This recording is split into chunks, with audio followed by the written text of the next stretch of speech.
ഗവർണർമാരുടെ അമിതാധികാര പ്രയോഗത്തിന് കൂച്ചുവിലങ്ങിട്ട് supreme കോടതി ഗവർണർമാർ ബില്ലുകൾ അനന്തമായി പിടിച്ചുവെക്കുന്നത് തടഞ്ഞാണ് ചരിത്രവിധി.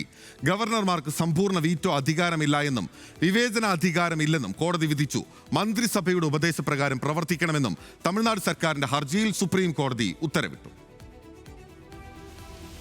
ഒരു ഭരണഘടന എത്ര നല്ലതാണെങ്കിലും നടപ്പിലാക്കുന്നവർ നല്ലവരല്ലെങ്കിൽ അത് മോശമാണെന്ന് തെളിയുമെന്ന ഭരണഘടനാ ശില്പി ഡോക്ടർ BR അംബേദ്കറുടെ വാക്കുകൾ ഉദ്ധരിച്ചുകൊണ്ടാണ് ജസ്റ്റിസ് JP പർദിവാലയുടെ ചരിത്രവിധി. ഗവർണർ ബില്ലുകൾ തടഞ്ഞുവെക്കുന്നത് ഭരണഘടനാ വിരുദ്ധമാണ്. ബില്ലുകൾക്ക് അംഗീകാരം നൽകുകയാണെങ്കിൽ അത് 1 മാസത്തിനകം നൽകണം. ബില്ലുകൾ രാഷ്ട്രപതിക്ക് അയക്കുകയാണെങ്കിലോ തിരിച്ചയക്കുകയാണെങ്കിലോ അത് 3 മാസത്തിനുള്ളിൽ വേണം. ബില്ലുകൾ പിടിച്ചുവെക്കാൻ ഒരു വീറ്റോ അധികാരവും ഇന്ത്യൻ ഭരണഘടന ഗവർണർക്ക് നൽകുന്നില്ല. നിയമസഭ പാസാക്കിയ ബില്ലുകളിൽ ഗവർണർക്ക് മുന്നിൽ 3 സാധ്യത മാത്രം: അംഗീകാരം നൽകാം, തടഞ്ഞുവെക്കാം, രാഷ്ട്രപതിക്ക് കൈമാറാം. ഇതിലൊന്ന് ചെയ്ത ശേഷം രാഷ്ട്രപതിക്ക് ബിൽ കൈമാറാനാവില്ല. അതായത് ബില്ലുകൾ തടഞ്ഞുവെച്ചതിന് ശേഷം രാഷ്ട്രപതിക്ക് അയക്കാനാകില്ല. ഗവർണർക്ക് സ്വതന്ത്രമായി തീരുമാനമെടുക്കാനുമാവില്ല. തീരുമാനങ്ങൾ ഭരണഘടന അനുസൃതമായി മാത്രം. 10 ബില്ലുകൾ തടഞ്ഞുവെച്ച ശേഷം രാഷ്ട്രപതിക്ക് അയച്ച തമിഴ്നാട് ഗവർണർ ഡോക്ടർ RN രവിയുടെ നടപടി സുപ്രീം കോടതി റദ്ദാക്കി. ഗവർണർ മന്ത്രിസഭയുടെ ഉപദേശമനുസരിച്ച് പ്രവർത്തിക്കണം. ഭരണഘടന നിലവിൽ വന്ന ശേഷം ഗവർണർക്ക് വിവേചനാധികാരമില്ലെന്നും കോടതി വ്യക്തമാക്കി. ഗവർണർ സംസ്ഥാനത്തിന്റെ സുഹൃത്തും തത്വചിന്തകനും വഴികാട്ടിയുമാകണം. രാഷ്ട്രീയ പരിഗണനകളാൽ നയിക്കപ്പെടരുത്, ഭരണഘടനയാൽ നയിക്കപ്പെടണം. ഗവർണർ സർക്കാരിന് മാർഗതടസ്സം സൃഷ്ടിക്കരുതെന്ന ചരിത്രപരമായ വിധിയാണ് ഇന്ന് സുപ്രീം കോടതി നടത്തിയത്. ചരിത്രവിധി എന്നാണ് ഈ നിയമപോരാട്ടം നയിച്ച തമിഴ്നാട് മുഖ്യമന്ത്രി MK സ്റ്റാലിന്റെ പ്രതികരണം. കോടതി വിധി ജനാധിപത്യ അവകാശങ്ങളെ ഉയർത്തിപ്പിടിക്കുന്നുവെന്ന് സമാന പോരാട്ടം നടത്തുന്ന മുഖ്യമന്ത്രി പിണറായി വിജയൻ. അധികാരങ്ങൾ ഗവർണർമാർ കൈയടക്കുന്ന പ്രവണതയ്ക്കെതിരായ താക്കീതാണിതെന്നും പിണറായി പ്രതികരിച്ചു. വിധി കേന്ദ്ര സർക്കാരിനുള്ള താക്കീതെന്ന് നിയമമന്ത്രി P രാജീവ്. ജനാധിപത്യ വിരുദ്ധ ഭരണഘടനാ വിരുദ്ധമായ രീതികളിലൂടെ ജനഹിതത്തെ അട്ടിമറിക്കാൻ ശ്രമിച്ച ഗവർണർമാർക്കും ആ രൂപത്തിൽ അവർ ഉപയോഗിക്കാൻ ശ്രമിച്ച യൂണിയൻ ഗവൺമെന്റിനെതിരെയുള്ള ശക്തമായ താക്കീതാണ് സുപ്രീം കോടതി ഈ വിധിയിലൂടെ നടത്തിയിട്ടുള്ളത്. നിയമസഭ പാസാക്കിയ ബില്ലുകൾ തടഞ്ഞുവെച്ച ഗവർണർമാർക്കെതിരെ പോരാടിയ കേരളമടക്കമുള്ള സംസ്ഥാനങ്ങൾക്ക് മാതൃകയാണ് ഈ വിധിയെന്ന് CPIM പോളിറ്റ് ബ്യൂറോ പ്രതികരിച്ചു. News desk, news Malayalam. അട്ടിമറി തടഞ്ഞോ എന്നുള്ളതാണ് ചോദ്യം. പ്രിന്റു മഹാദേവ് BJP നേതാവ് നമുക്കൊപ്പം ചേരുകയാണ്. ശ്രീ പ്രിന്റു മഹാദേവ്, പ്രതിപക്ഷം ഭരിക്കുന്ന സംസ്ഥാനങ്ങളിൽ ഗവർണർമാരെ ഉപയോഗിച്ചുകൊണ്ട് അവിടുത്തെ ജനഹിതത്തെ അട്ടിമറിക്കുന്ന BJPക്കുള്ള തിരിച്ചടിയല്ലേ യഥാർത്ഥത്തിൽ സുപ്രീം കോടതിയുടെ ഈ ഉത്തരം? ഒരിക്കലുമില്ല. ഇതിനകത്ത് BJP ഏതെങ്കിലും ഗവർണർമാരെ നിയോഗിച്ചുകൊണ്ട് ഒരു സംസ്ഥാനത്തിൻ്റെ അധികാരത്തിലോ അല്ലെങ്കിൽ ഭരണഘടനാപരമായിട്ടുള്ള സംസ്ഥാനത്തിൻ്റെ അധികാര പരിധിയിലൊന്നും BJP നിശ്ചയിക്കുന്ന ഗവർണർമാർ ഇടപെടാറില്ല. ഫെഡറൽ സംവിധാനത്തിനെതിരായിട്ട് ചില സർക്കാരുകൾ പ്രവർത്തിക്കുന്ന സമയത്ത് സ്വാഭാവികമായിട്ട് ഉത്തരവാദിത്തപ്പെട്ട ഗവർണർ അതിനെക്കുറിച്ച് പ്രതികരിച്ചിട്ടുണ്ടാകാം. അപ്പോൾ സ്വാഭാവികമായിട്ട് ഈ ഒരു വിധിയെ ഞങ്ങളൊരു അന്തിമമായിട്ടുള്ള ഗവർണർക്കെതിരെയുള്ള ഒരു താക്കീതായിട്ടോ അല്ലെങ്കിൽ സുപ്രീം കോടതി പ്രസ്താവിച്ചിട്ടുള്ള ബില്ലുകളുമായി ബന്ധപ്പെട്ടൊരു വിധിയായിട്ട് ഞങ്ങൾ കാണുന്നില്ല. സ്വാഭാവികമായിട്ട് നമ്മൾ ഇത് ജാഗ്രതയോടും സൂക്ഷ്മതയോടും അതോടൊപ്പം തന്നെ പഠന വിധേയമാക്കേണ്ട ഒരു വിധിയായിട്ടാണ് ഞങ്ങൾ കാണുന്നത്. ഇപ്പോൾ അങ്ങേക്ക് അറിയാമല്ലോ, ഇപ്പോൾ ഇതിനകത്ത് 2-അംഗ ബെഞ്ചാണ് ഈ വിധി പറഞ്ഞിട്ടുള്ളത്. പക്ഷേ ഇതൊരു അന്തിമ വിധിയായിട്ട് നമുക്ക് കാണാൻ സാധിക്കില്ല. കാരണം അന്തിമ വിധിയാണെങ്കിൽ ഭരണഘടനാ ബെഞ്ചിൻ്റെ ജഡ്ജ്മെൻറ്റ് വരണം. ഇത് ഭരണഘടനാ ബെഞ്ചിൻ്റെ ജഡ്ജ്മെൻറ്റ് അല്ലാത്തത് കൊണ്ട് തന്നെ സ്വാഭാവികമായിട്ട് ഗവർണർക്കും സർക്കാരിനും ഇതിനെതിരെ അപ്പീൽ പോകാനുള്ള ഭരണഘടനാപരമായിട്ടുള്ള അവർക്ക് അർഹതയുണ്ട്. അപ്പോൾ സ്വാഭാവികമായിട്ട് ഇതൊരു നിലനിൽക്കുന്ന വിധിയായിട്ട് ഞങ്ങൾ കാണുന്നില്ല.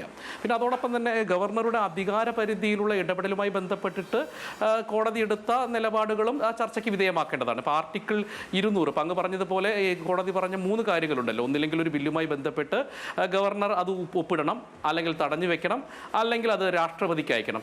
അതിൽ ഈ തടഞ്ഞു വെക്കുന്നതുമായി ബന്ധപ്പെട്ട് ഒരു ടൈം പീരീഡ് പറയാൻ ഭരണഘടനാപരമായ ആർട്ടിക്കിൾ 200 പറയുന്നില്ല. അപ്പോൾ സ്വാഭാവികമായിട്ട് കോടതി ഒരു ഭരണഘടനാ നിർമ്മാണം നടക്കാത്ത സാഹചര്യത്തിൽ അതിനകത്തൊരു ടൈം ഷെഡ്യൂൾ പറയുന്നതിനകത്ത് കോടതിക്ക് എത്രത്തോളം അതിനകത്ത് നിയമസാധുത ഉണ്ട് എന്നുള്ള കാര്യം കൂടി പഠിക്കേണ്ടതുണ്ട്. ശ്രീ പ്രിന്റു മഹാദേവ്, ഇതിൻ്റെ ഒരു പ്രശ്നം എന്താണെന്ന് വെച്ചാൽ പ്രതിപക്ഷം ഭരിക്കുന്ന സംസ്ഥാനങ്ങളിലാണ് ഈ വിധത്തിൽ ഗവർണർമാർ അമിതാധികാര പ്രയോഗം, അവർക്കില്ലാത്ത അധികാരം നടത്തുന്നു, കൈകടത്തുന്നു എന്ന ആരോപണം പ്രതിപക്ഷ രാഷ്ട്രീയ പാർട്ടികൾ തന്നെ ഉന്നയിക്കുന്നത്.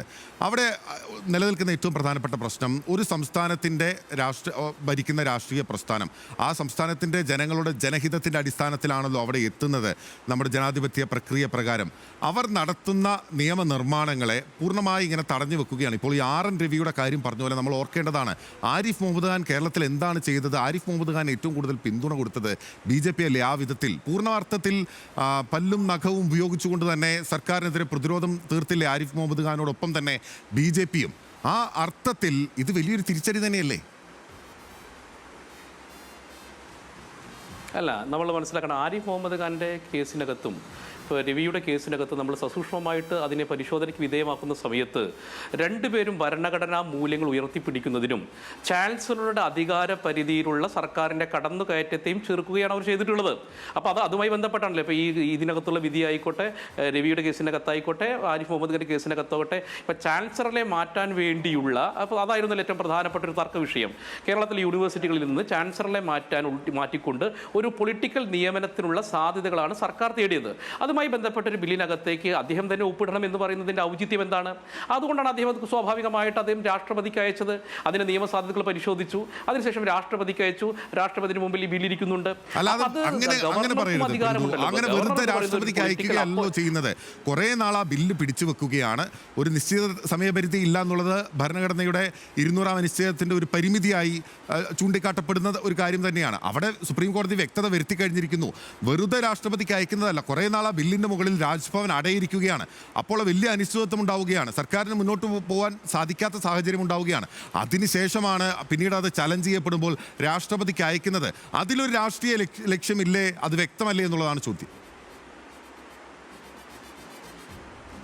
അല്ല, അനിശ്ചിതവുമായി ബന്ധപ്പെട്ട് കോടതി ഒരു ടൈം ഷെഡ്യൂൾ നിശ്ചയിച്ചുകൊണ്ട് അത് തീർക്കണമെന്ന് പറയുന്നത് കോടതി ഒരു ന്യായമായിട്ടാണ് നമ്മൾ കാണുന്നത്.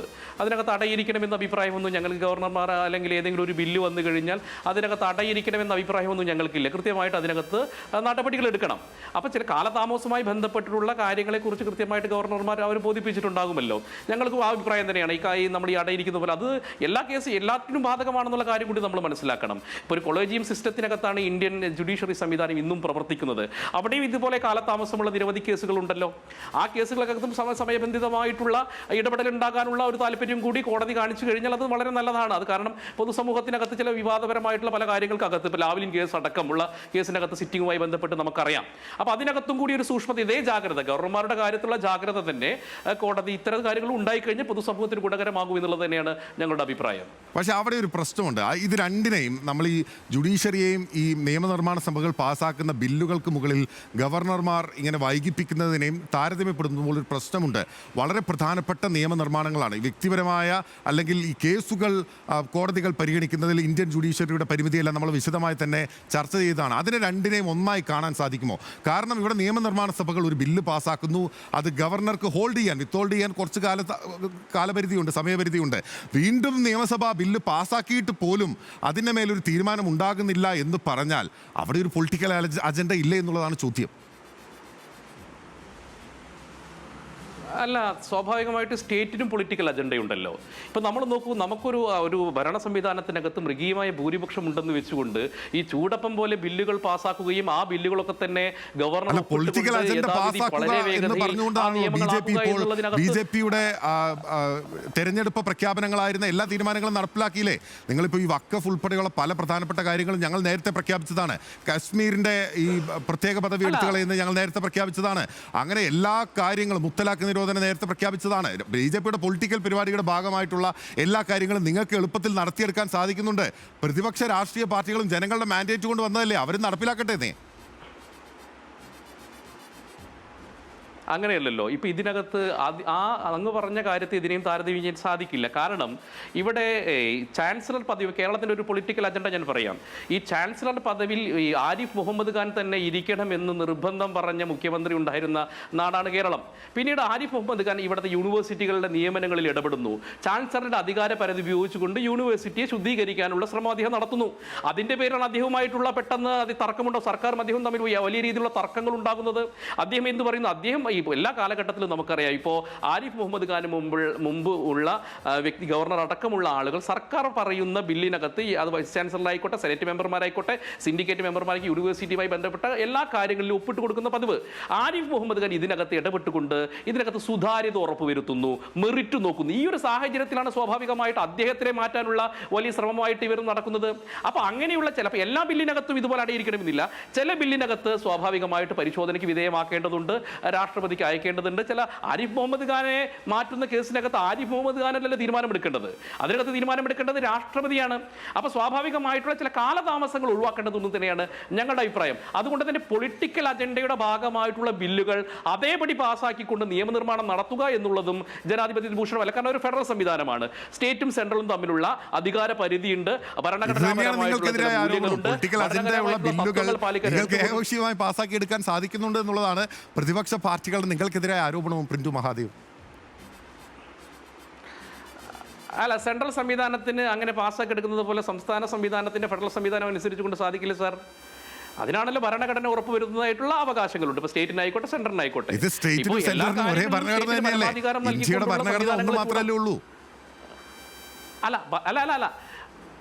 അല്ല, സ്റ്റേറ്റ് നിർമ്മിക്കുന്ന അങ്ങനെയാണെങ്കിൽ സ്റ്റേറ്റ് നിർമ്മിക്കുന്ന നിയമങ്ങൾ ഏകപക്ഷീയമായി പാസ്സാക്കേണ്ടതാണല്ലോ, അല്ലല്ലോ.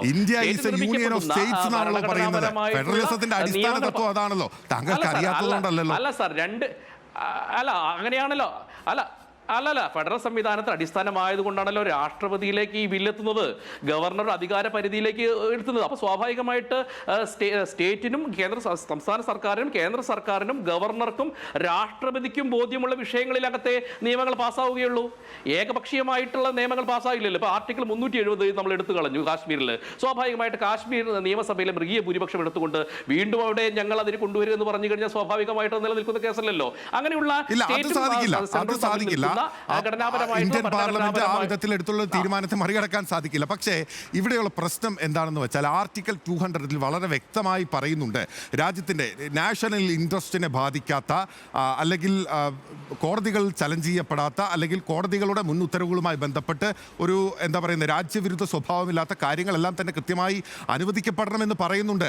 അത് അനുവദിക്കാതെ അല്ലെങ്കിൽ അതിന് രാഷ്ട്രപതിയിലേക്ക് അയക്കണമെങ്കിൽ വളരെ വേഗത്തിൽ തന്നെ ഗവർണർമാർക്ക് അയക്കാൻ സാധിക്കുന്നുണ്ട്.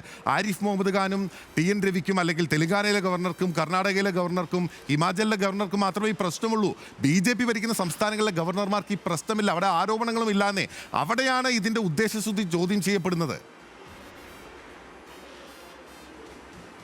അല്ല, BJP ഭരിക്കുന്ന സംസ്ഥാനങ്ങളിൽ ഈ ചാൻസലർ സ്ഥാനത്ത് നിന്ന് ഗവർണറെ മാറ്റാനുള്ള ശ്രമമോ അല്ലെങ്കിൽ ഈ രാജ്യത്തെ പ്രമാദമായിട്ടുള്ള ചില വിഷയങ്ങളിലൊക്കെ തന്നെ രാജ്യത്തിനെതിരായിട്ടോ കേന്ദ്ര സർക്കാരിനെതിരായിട്ടുള്ള ബില്ലുകളൊന്നും ചൂടപ്പം പോലെ അവിടെ പാസ്സാക്കുന്നില്ലല്ലോ. അപ്പം അതുകൊണ്ട് സ്വാഭാവികമായിട്ട് ഇപ്പോൾ ഗവർണറുടെ ദൗത്യം എന്താണ്? ഒരു സംസ്ഥാന സംവിധാനത്തെ, സ്റ്റേറ്റ് ഗവൺമെന്റിനെ ഈ രാജ്യത്തിന്റെ സംവിധാനങ്ങളുമായി ചേർത്ത് നിർത്തി കൊണ്ടുപോകാൻ ഉത്തരവാദിത്വം കേന്ദ്ര സർക്കാരിനുണ്ട്. അതിന്റെ ഭാഗമായിട്ടാണല്ലോ നമ്മൾ ഒരു ഭരണഘടനാപരമായിട്ടുള്ള മൂന്നാമത്തെ അവകാശിയായിട്ടുള്ള ഗവർണർ അപ്പോയിന്റ്മെന്റ് ചെയ്യുന്നത്. അപ്പോൾ ഗവർണറുടെ അധികാര പരിധിയിൽ സംസ്ഥാന സർക്കാർ ഇടപെടുന്ന സമയത്ത് തർക്ക വിഷയങ്ങളാവുന്ന സമയത്ത് സ്വാഭാവികമായിട്ട് അതിന് വിശദമായ പഠനങ്ങൾ ഉണ്ടാവും, രാഷ്ട്രപതിയുടെ മുന്നിലേക്ക് വരും. അപ്പോൾ അതിനകത്ത് ചിലപ്പോൾ കോടതി ഇടപെടൽ ഉണ്ടാകാം. ഇപ്പോൾ കോടതിയുടെ ഇടപെടൽ തന്നെ 200മായി ബന്ധപ്പെട്ട് ഇപ്പോൾ അങ്ങ് പറഞ്ഞല്ലോ, കോടതി പറഞ്ഞ ഒരു ടൈം ഷെഡ്യൂൾ പറഞ്ഞിട്ടുണ്ട്, ഒരു ലിമിറ്റഡ് സമയത്തിനുള്ളിൽ ഇത് തീർക്കണമെന്ന്. അത് ആർട്ടിക്കിൾ 200-നകത്ത് ഭേദഗതി വരുത്തിയാൽ മാത്രമേ കോടതിക്ക് അതിനകത്ത് ഇടപെടാൻ സാധിക്കൂ എന്നുള്ളതാണ് എൻ്റെ ഒരു അഭിപ്രായം. ഓക്കെ, വളരെ വ്യക്തമാണ്. പ്രിന്റു മഹാദേവാണ് നമ്മളോട് സംസാരിച്ചത്. എന്തായാലും തമിഴ്നാട് ഗവർണർ RN രവിയെ സംബന്ധിച്ച് വലിയ തിരിച്ചടിയാണ് ഉണ്ടായിരിക്കുന്നത്. 10ഓളം ബില്ലുകളാണ് RN രവി തടഞ്ഞു വെച്ചിരുന്നത്. അതിലുൾപ്പെടെ നിർണായകമായ തീരുമാനമാണ് ഇപ്പോൾ സുപ്രീം കോടതിയുടെ ഭാഗത്ത് നിന്നുണ്ടായിട്ടുള്ളത്. ഇത് തമിഴ്നാട് ഗവർണറുടെ ഭാഗത്ത് മാത്രമല്ല, പൊതുവിൽ ഇത്തരം കേസുകൾ കേരളത്തിൻ്റെ ഉൾപ്പെടെ കേസ് അടുത്ത ദിവസം പരിഗണിക്കുന്നുണ്ട്. അതിനെല്ലാം മാതൃകാപരമായ ഒരു കേസായി ഈ തമിഴ്നാട് ഗവർണർക്കെതിരായ സുപ്രീം കോടതി വിധി മാറും എന്ന കാര്യത്തിൽ സംശയമില്ല. പ്രിന്റു മഹാദേവാണ് ആദ്യത്തെ വിഷയത്തിൽ നമ്മളോട് സംസാരിച്ചത്, BJP നേതാവ്.